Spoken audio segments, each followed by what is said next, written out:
3 La Gorda. The first thing I noticed about La Gorda was her eyes, very dark and calm.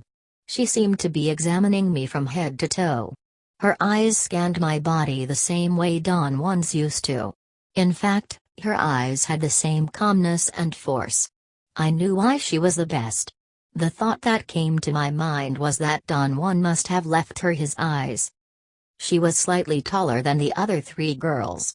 She had a lean, dark body and a superb back. I noticed the graceful line of her broad shoulders when she half-turned her upper body to face the 3 girls. She gave them an unintelligible command and the 3 of them sat down on a bench, right behind her. She was actually shielding them from me with her body. She turned to face me again. Her expression was one of utmost seriousness, but without a trace of gloom or heaviness. She did not smile and yet she was friendly. She had very pleasant features, a nicely shaped face, neither round nor angular, a small mouth with thin lips, a broad nose, high cheekbones, and long, jet black hair. I could not help noticing her beautiful, muscular hands which she kept clasped in front of her, over her umbilical region. The backs of her hands were turned to me. I could see her muscles being contracted rhythmically as she clasped her palms. She was wearing a long, faded orange cotton dress with long sleeves and a brown shawl. There was something terribly calming and final about her. I felt the presence of Don Juan. My body relaxed. Sit down," she said to me in a coaxing tone. I walked back to the table. She pointed out a place for me to sit, but I remained standing. She smiled for the first time and her eyes became softer and shinier. She was not as pretty as Josefina, and yet she was the most beautiful of all of them. We were quiet for a moment. In terms of an explanation, she said that they had done their best in the years since the Nagual left, and that because of their dedication they had become accustomed to the task that he had left for them to perform. I did not quite understand what she was talking about, but as she spoke I felt more than ever the presence of Don Juan. It was not that she was copying his manners, or the inflection of his voice. She had an inner control that made her act the way Don Juan did. Their similarity was from the inside out. I told her that I had come because I needed Pablito's and Nestor's help. I said that I was rather slow or even stupid in understanding the ways of sorcerers, but that I was sincere, and yet all of them had treated me with malice and deceitfulness. She began to apologize, but I did not let her finish. I picked up my things and went out the front door. She ran after me. She was not preventing me from leaving, but rather she was talking very fast, as if she needed to say all she could before I drove away. She said that I had to hear her out, and that she was willing to ride with me until she had told me everything the Nagual had entrusted her to tell me. "I'm going to Mexico City," I said.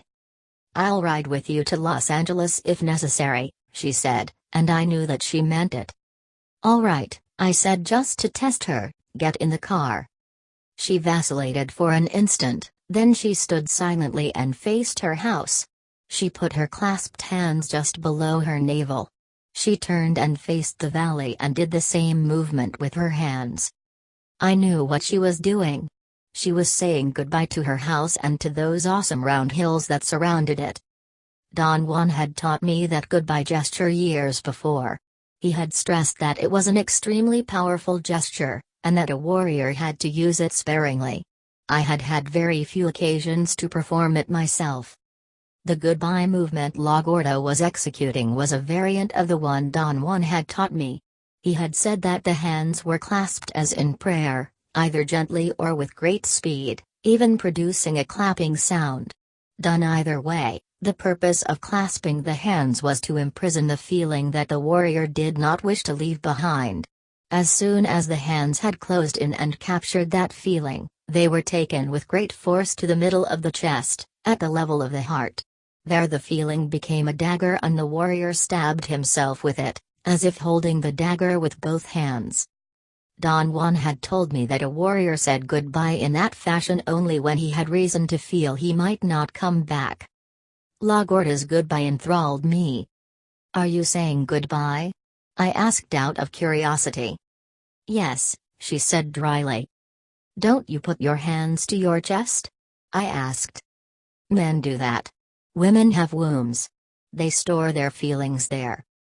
Aren't you supposed to say goodbye like that only when you're not coming back? I asked. Chances are I may not come back, she replied. I'm going with you. I had an attack of unwarranted sadness, unwarranted in the sense that I did not know that woman at all. I had only doubts and suspicions about her.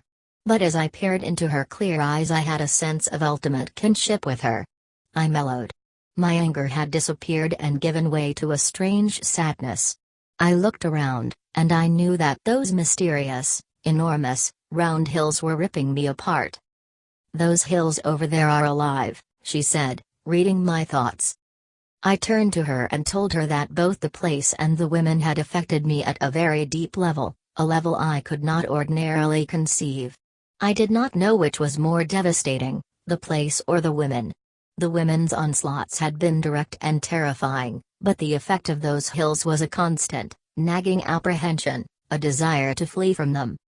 When I told that to LaGuardia, she said that I was correct in assessing the effect of that place, that the Nagual had left them there because of that effect, and that I should not blame anyone for what had happened, because the Nagual himself had given those women orders to try to do away with me.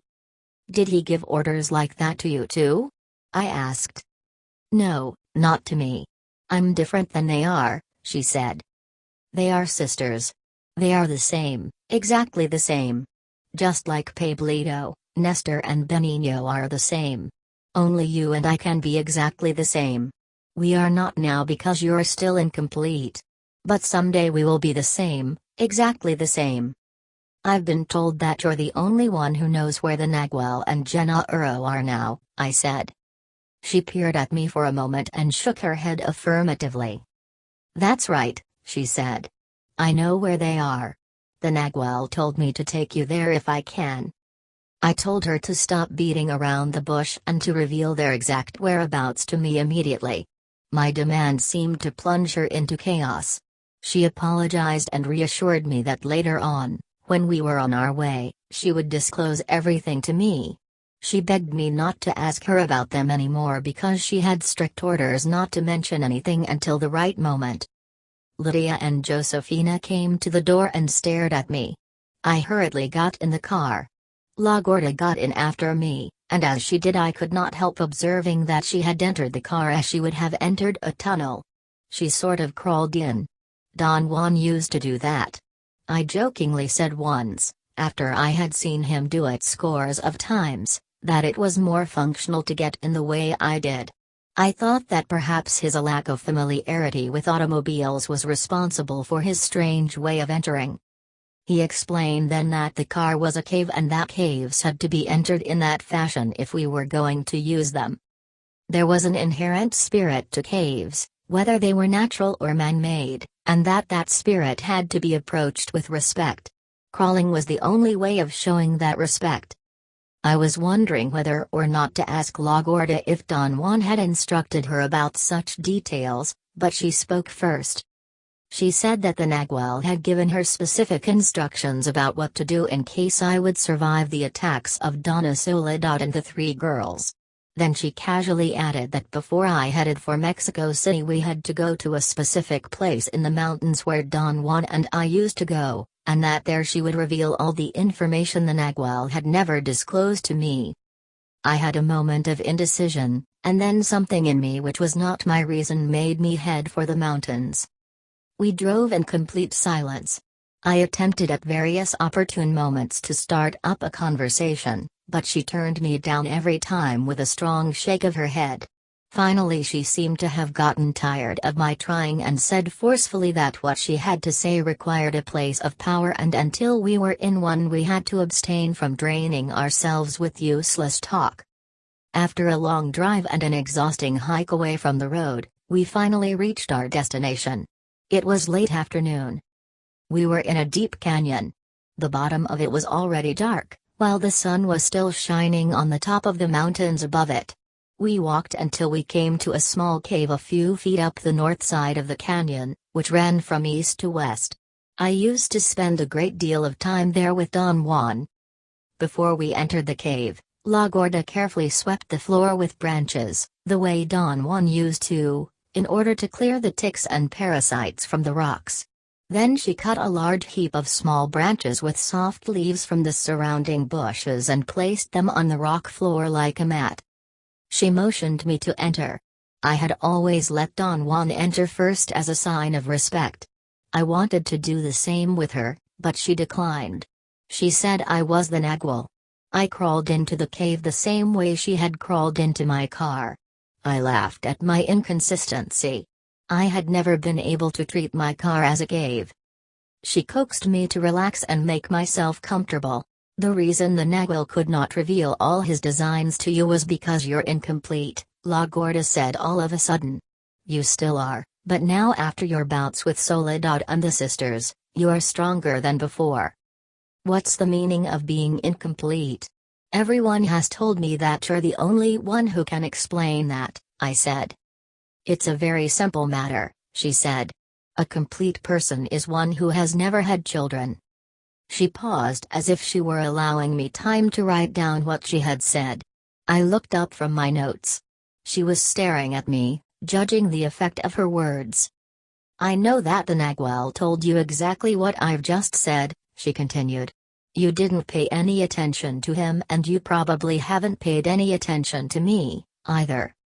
I read my notes out loud and repeated what she had said. She giggled. The Nagual said that an incomplete person is one who has had children, she said as if dictating to me. She scrutinized me, apparently waiting for a question or a comment. I had none. Now I've told you everything about being complete and incomplete, she said. And I've told you just like the Nagual told me. It didn't mean anything to me at that time, and it doesn't mean anything to you now. I had to laugh at the way she patterned herself after Don Juan. An incomplete person has a hole in the stomach, she went on. A sorcerer can see it as plainly as you can see my head. When the hole is on the left side of one's stomach, the child who created that hole is of the same sex. If it is on the right side, the child is of the opposite sex. The hole on the left side is black, the one on the right is dark brown. Can you see that hole in anyone who has had children? Sure. There are two ways of seeing it. A sorcerer may see it in dreaming or by looking directly at a person. A sorcerer who sees has no problems in viewing the luminous being to find out if there is a hole in the luminosity of the body. But even if the sorcerer doesn't know how to see, he can look and actually distinguish the darkness of the hole through the clothing. She stopped talking. I urged her to go on. The Nagual told me that you write and then you don't remember what you wrote, she said with a tone of accusation. I became entangled in words trying to defend myself. Nonetheless, what she had said was the truth. Don Juan's words always had had a double effect on me, once when I heard for the first time whatever he had said, and then when I read at home whatever I had written down and had forgotten about. Talking to La Gorda, however, was intrinsically different. Don Juan's apprentices were not in any way as engulfing as he was. Their revelations, although extraordinary, were only missing pieces to a jigsaw puzzle. The unusual character of those pieces was that with them the picture did not become clearer but that it became more and more complex. You had a brown hole in the right side of your stomach, she continued. That means that a woman emptied you. You made a female child. The Nagual said that I had a huge black hole myself, because I made two women. I never saw the hole, but I've seen other people with holes like mine. You said that I had a hole, don't I have it anymore? No. It's been patched. The Nagual helped you to patch it. Without his help you would be more empty than you are now. What kind of patch is it? A patch in your luminosity. There is no other way of saying it. The Nagual said that a sorcerer like himself can fill up the hole anytime. But that filling is only a patch without luminosity. Anyone who sees or does dreaming can tell that it looks like a lead patch on the yellow luminosity of the rest of the body. The Nagual patched you and me and Soledad. But then he left it up to us to put back the shine, the luminosity. How did he patch us? He's a sorcerer. He put things in our bodies. He replaced us. We are no longer the same. The patch is what he put there himself. But how did he put those things there, and what were they? What he put in our bodies was his own luminosity, and he used his hand to do that. He simply reached into our bodies and left his fibers there. He did the same with all of his 6 children and also with Soledad. All of them are the same. Except Soledad, she's something else. La Gorda seemed unwilling to go on. She vacillated and almost began to stutter. What is Donna Soledad? I insisted. It's very hard to tell, she said after considerable coaxing. She is the same as you and me, and yet she's different. She has the same luminosity, but she's not together with us. She goes in the opposite direction. Right now she's more like you. Both of you have patches that look like lead. Mine is gone and I'm again a complete, luminous egg. That is the reason I said that you and I will be exactly the same someday when you become complete again. Right now what makes us almost the same is the Nagual's luminosity and the fact that both of us are going in the same direction and that we both were empty. What does a complete person look like to a sorcerer? I asked. Like a luminous egg made out of fibers, she said. All the fibers are complete, they look like strings, taut strings. It looks as if the strings have been tightened like a drum is tightened. On an empty person, on the other hand, the fibers are crumbled up at the edges of the hole. When they have had many children, the fibers don't look like fibers anymore. Those people look like 2 chunks of luminosity, separated by blackness. It is an awesome sight. The Nagual made me see them one day when we were in a park in the city. Why do you think the Nagual never told me about all this? He told you everything, but you never understood him correctly. As soon as he realized that you were not understanding what he was saying, he was compelled to change the subject. Your emptiness prevented you from understanding. The Nagual said that it was perfectly natural for you not to understand.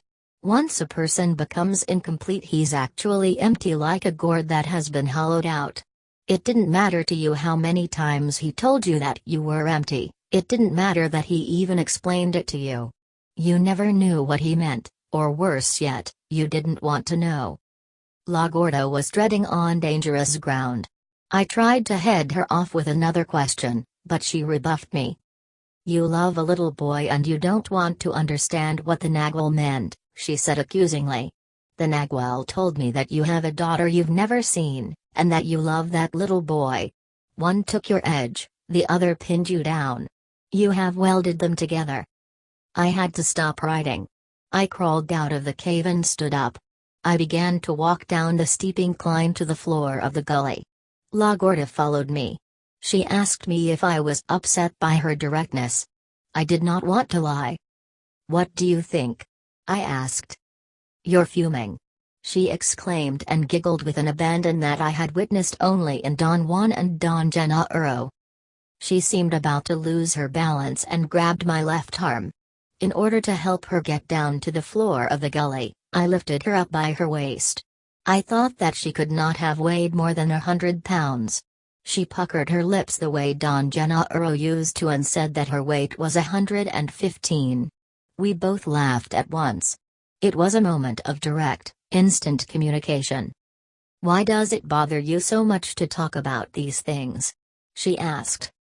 I told her that once I had had a little boy whom I had loved immensely. I felt the imperative to tell her about him. Some extravagant need beyond my comprehension made me open up with that woman who was a total stranger to me. As I began to talk about that little boy, a wave of nostalgia enveloped me. Perhaps it was the place or the situation or the time of the day. Somehow I had merged the memory of that little boy with the memory of Don Juan, and for the first time in all the time I had not seen him I missed Don Juan. Lydia had said that they never missed him because he was always with them, he was their bodies and their spirits. I had known instantly what she meant. I felt the same way myself. In that gully, however, An unknown feeling had overtaken me. I told LaGuardia that I had never missed Don Juan until that moment. She did not answer. She looked away. Possibly my feeling of longing for those two people had to do with the fact that both of them had produced catharses in my life. And both of them were gone. I had not realized until that moment how final that separation was. I said to LaGuardia that that little boy had been, more than anything else, my friend, and that one day he was whisked away by forces I could not control. That was perhaps one of the greatest blows I had ever received. I even went to see Don Juan to ask his assistance. It was the only time I had ever asked him for help. He listened to my plea and then he broke into uproarious laughter. His reaction was so unexpected that I could not even get angry. I could only comment on what I thought was his insensitivity. "What do you want me to do?" he asked. I said that since he was a sorcerer perhaps he could help me to regain my little friend for my solace. "You're wrong. A warrior doesn't seek anything for his solace," he said in a tone that did not admit reproach. Then he proceeded to smash my arguments. He said that a warrior could not possibly leave anything to chance, that a warrior actually affected the outcome of events by the force of his awareness and his unbending intent. He said that if I would have had the unbending intent to keep and help that child, I would have taken measures to assure his stay with me. But as it was, my love was merely a word, a useless outburst of an empty man. He then told me something about emptiness and completeness, but I did not want to hear it. All I felt was a sense of loss, and the emptiness that he had mentioned, I was sure, referred to the feeling of having lost someone irreplaceable. "You loved him, you honored his spirit, you wished him well, now you must forget him," he said. But I had not been able to do so. There was something terribly alive in my emotions even though time had mellowed them. At one point I thought I had forgotten, but then one night an incident produced the deepest emotional upheaval in me. I was walking to my office when a young Mexican woman approached me. She had been sitting on a bench, waiting for a bus.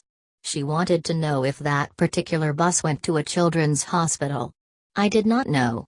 She explained that her little boy had had a high temperature for a long time and she was worried because she did not have any money.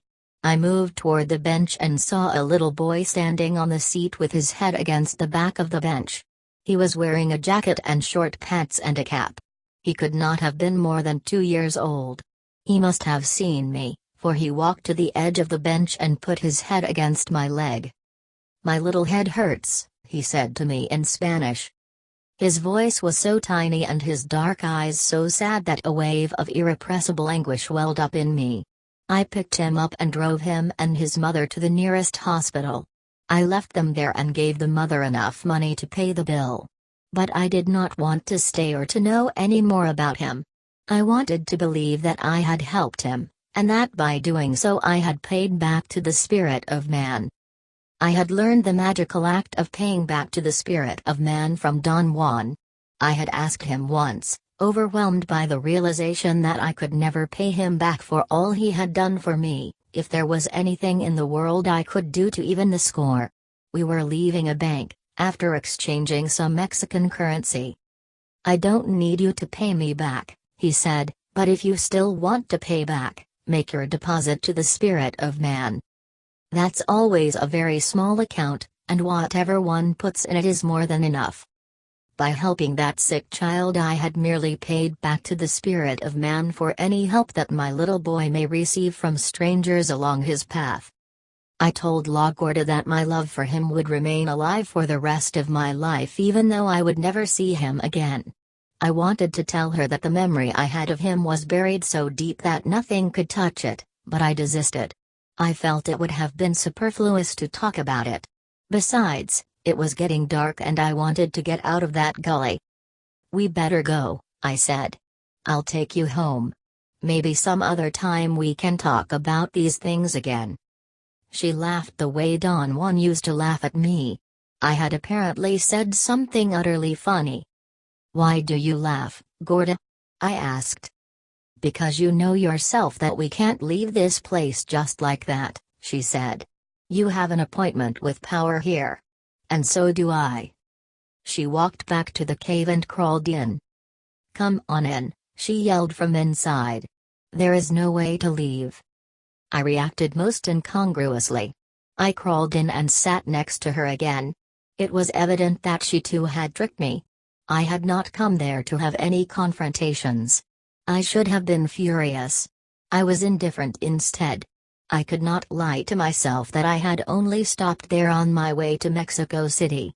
I had gone there compelled by something beyond my comprehension. She handed me my notebook and motioned me to write. She said that if I wrote I would not only relax myself but I would also relax her. What is this appointment with power? I asked. The Nagual told me that you and I have an appointment here with something out there. You first had an appointment with Soledad and then one with the Little Sisters. They were supposed to destroy you.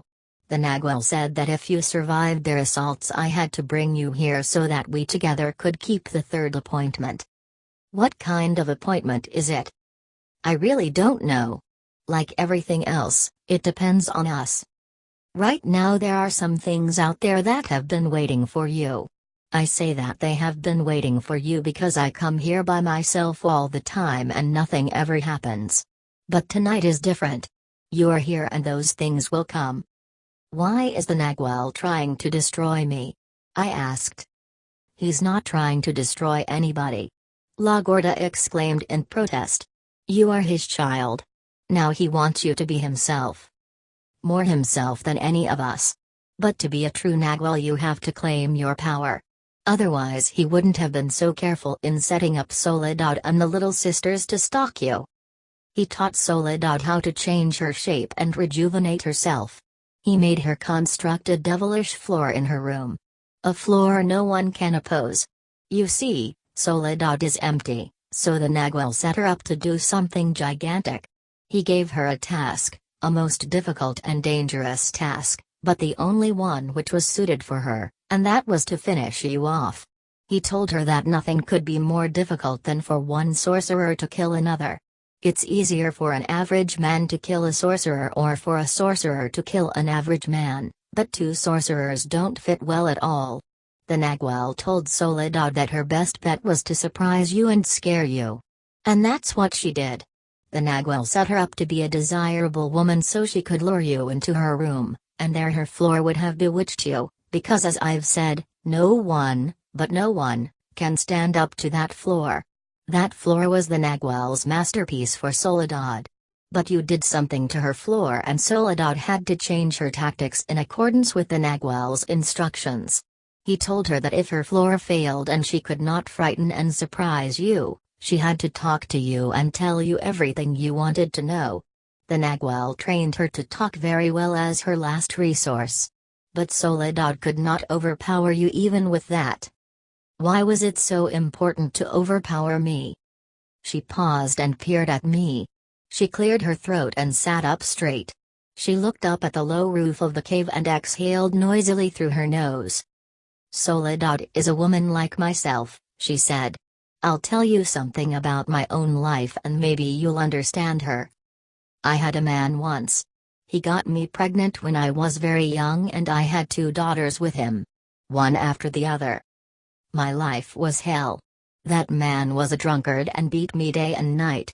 And I hated him and he hated me. And I got fat like a pig. One day another man came along and told me that he liked me and wanted me to go with him to work in the city as a paid servant. He knew I was a hard-working woman and only wanted to exploit me. But my life was so miserable that I fell for it and went with him. He was worse than the first man, mean and fearsome. He couldn't stand me after a week or so.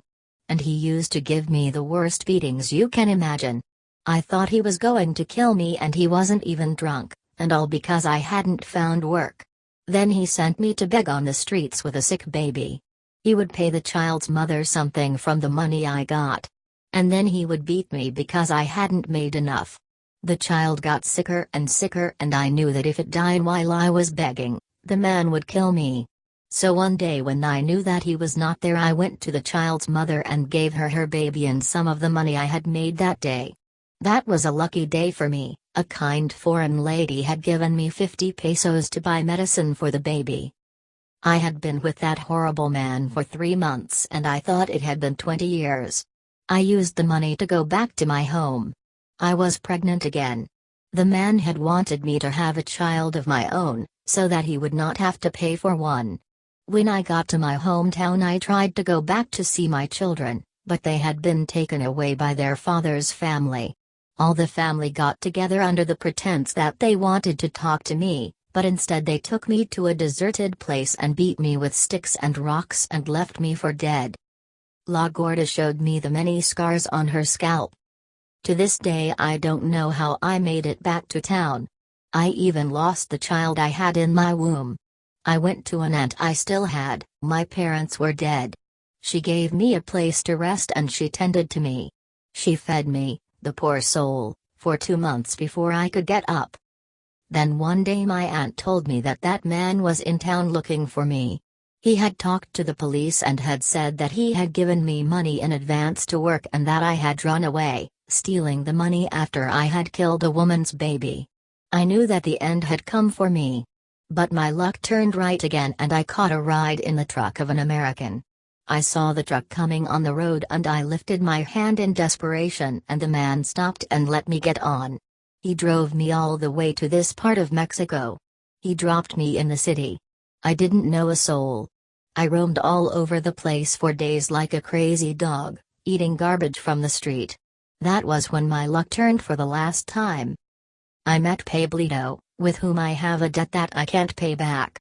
Pablito took me to his carpentry shop and gave me a corner there to put my bed. He did that because he felt sorry for me. He found me in the market after he stumbled and fell on top of me. I was sitting there begging. A moth or a bee, I don't know which, flew to him and hit him in the eye. He turned around on his heels and stumbled and fell right on top of me. I thought he would be so mad that he would hit me, but he gave me some money instead. I asked him if he could give me work. That was when he took me to his shop and set me up with an iron and an ironing board to do laundry. I did very well. Except that I got fatter, because most of the people I washed for fed me with their leftovers. Sometimes I ate 16 times a day. I did nothing else but eat. Kids in the street used to taunt me and sneak behind me and step on my heels and then someone would push me and I would fall. Those kids made me cry with their cruel jokes, especially when they used to spoil my wash on purpose. One day, very late in the afternoon, a weird old man came over to see Pablito. I had never seen that man before. I had never known that Pablito was in cahoots with such a scary, awesome man. I turned my back to him and kept on working. I was alone there. Suddenly I felt the hands of that man on my neck. My heart stopped. I could not scream, I couldn't even breathe. I fell down and that awful man held my head, maybe for an hour. Then he left. I was so frightened that I stayed where I had fallen until the next morning. Pablito found me there. He laughed and said that I should be very proud and happy because that old man was a powerful sorcerer and was one of his teachers. I was dumbfounded, I couldn't believe Pablito was a sorcerer. He said that his teacher had seen a perfect circle of moths flying over my head. He had also seen my death circling around me. And that was why he had acted like lightning and had changed the direction of my eyes. Pablito also said that the Nagual had laid his hands on me and had reached into my body and that soon I would be different. I had no idea what he was talking about. I had no idea what that crazy old man had done, either. But it didn't matter to me. I was like a dog that everyone kicked around. Pablito had been the only person who had been kind to me. At first I had thought he wanted me for his woman. But I was too ugly and fat and smelly. He just wanted to be kind to me. The crazy old man came back another night and grabbed me again by the neck from behind. He hurt me terribly. I cried and screamed. I didn't know what he was doing. He never said a word to me. I was deathly afraid of him. Then, later on, he began to talk to me and told me what to do with my life. I liked what he said. He took me everywhere with him. But my emptiness was my worst enemy. I couldn't accept his ways, so one day he got sick and tired of pampering me and sent the wind after me. I was in the back of Soledad's house by myself that day, and I felt the wind getting very strong. It was blowing through the fence. It got into my eyes. I wanted to get inside the house, but my body was frightened, and instead of walking through the door I walked through the gate in the fence. The wind pushed me and made me twirl. I tried to go back to the house, but it was useless. I couldn't break the force of the wind. It pushed me over the hills and off the road, and I ended up in a deep hole, a hole like a tomb. The wind kept me there for days and days, until I had decided to change and accept my fate without recrimination. Then the wind stopped and the Nagual found me and took me back to the house. He told me that my task was to give what I didn't have, love and affection, and that I had to take care of the sisters, Lydia and Josefina, better than if they were myself. I understood then what the Nagual had been saying to me for years. My life had been over a long time ago. He had offered me a new life, and that life had to be completely new. I couldn't bring to that new life my ugly old ways. That first night he found me, the moths had pointed me out to him. I had no business rebelling against my fate. I began my change by taking care of Lydia and Josefina better than I took care of myself. I did everything the Nagual told me, and one night in this very gully, in this very cave, I found my completeness. I had fallen asleep right here where I am now, and then a noise woke me up.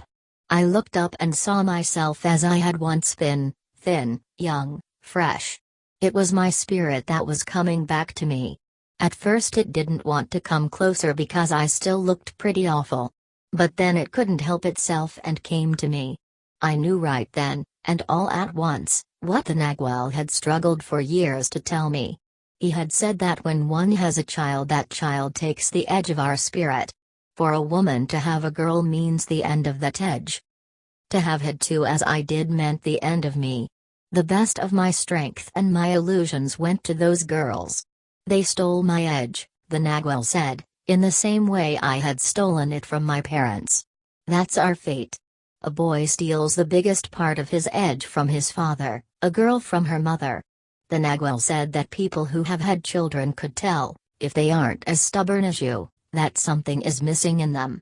Some craziness, some nervousness, some power that they had before is gone. They used to have it, but where is it now? The Nagual said that it is in the little child running around the house, full of energy, full of illusions. In other words, complete. He said that if we watch children we can tell that they are daring, they move in leaps. If we watch their parents we can see that they are cautious and timid. They don't leap anymore. The Nagual told me we explain that by saying that the parents are grown-ups and have responsibilities. But that's not true. The truth of the matter is that they have lost their edge. I asked La Gorda what the Nagual would have said if I had told him that I knew parents with much more spirit and edge than their children. She laughed, covering her face in a gesture of sham embarrassment. "You can ask me," she said, giggling. "You want to hear what I think?" "Of course I want to hear it." "Those people don't have more spirit, they merely had a lot of vigor to begin with and have trained their children to be obedient and meek. They have frightened their children all their lives, that's all." I described to her the case of a man I knew, a father of 4, who at the age of 53 changed his life completely. That entailed leaving his wife and his executive job in a large corporation after more than 25 years of building a career and a family. He chucked it all very daringly and went to live on an island in the Pacific. "You mean he went there all by himself?" La Gorda asked with a tone of surprise. She had destroyed my argument. I had to admit that the man had gone there with his 23-year-old bride. "Who no doubt is complete," La Gorda added. I had to agree with her again. "An empty man uses the completeness of a woman all the time," she went on. "A complete woman is dangerous in her completeness, more so than a man. She is unreliable, moody, nervous, but also capable of great changes. Women like that can pick themselves up and go anywhere. They'll do nothing there, But that's because they had nothing going to begin with. Empty people, on the other hand, can't jump like that anymore, but they're more reliable. The Nagwal said that empty people are like worms that look around before moving a bit and then they back up and then they move a little bit more again. Complete people always jump, somersault and almost always land on their heads, but it doesn't matter to them. The Nagwal said that to enter into the other world one has to be complete. To be a sorcerer one has to have all of one's luminosity, no holes, no patches and all the edge of the spirit. So a sorcerer who is empty has to regain completeness. Man or woman, they must be complete to enter into that world out there, that eternity where the Nagwal and Jenna Uro are now waiting for us. She stopped talking and stared at me for a long moment. There was barely enough light to write. "But how did you regain your completeness?" I asked. She jumped at the sound of my voice. I repeated my question. She stared up at the roof of the cave before answering me. "I had to refuse those two girls," she said. "The Nagwal once told you how to do that but you didn't want to hear it. His point was that one has to steal that edge back. He said that we got it the hard way by stealing it and that we must recover it the same way, the hard way. He guided me to do that, and the first thing he made me do was to refuse my love for those two children. I had to do that in dreaming. Little by little I learned not to like them, but the Nagwal said that that was useless, one has to learn not to care and not to like. Whenever those girls meant nothing to me I had to see them again, lay my eyes and my hands on them. I had to pat them gently on the head and let my left side snatch the edge out of them." "What happened to them?" "Nothing. They never felt a thing. They went home and are now like two grown-up persons. Empty like most people around them. They don't like the company of children because they have no use for them. I would say that they are better off. I took the craziness out of them. They didn't need it, while I did. I didn't know what I was doing when I gave it to them. Besides, they still retain the edge they stole from their father."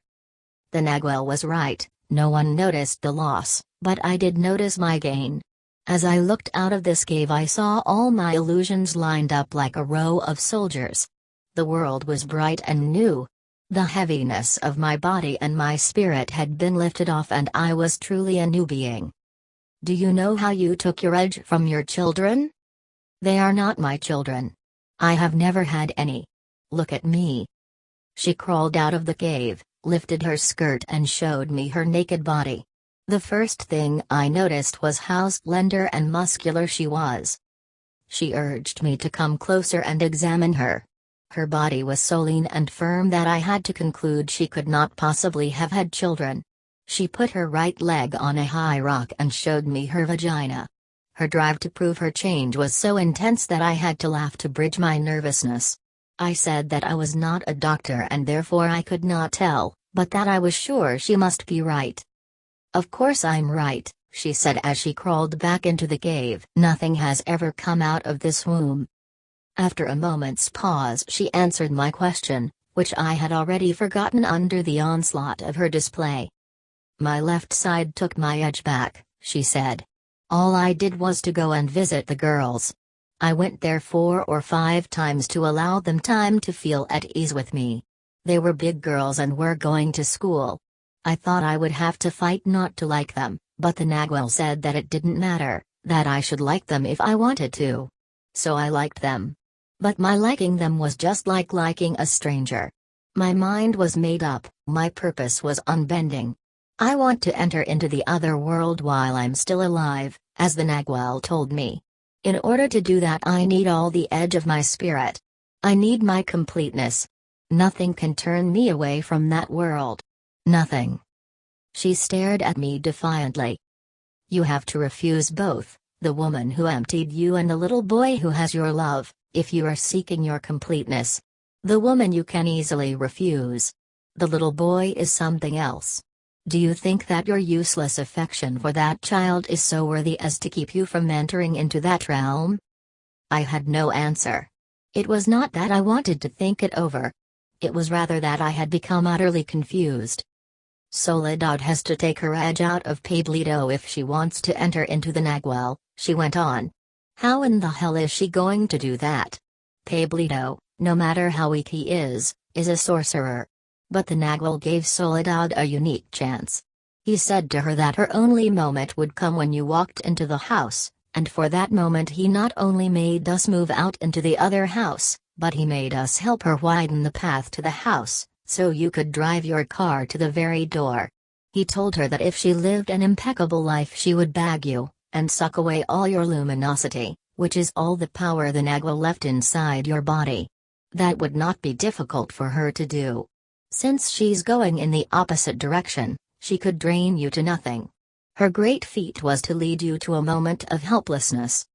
Once she had killed you, your luminosity would have increased her power and she would then have come after us. I was the only one who knew that. Lydia, Josefina and Rosa love her. I don't. I knew what her designs were. She would have taken us one by one, in her own time, since she had nothing to lose and everything to gain.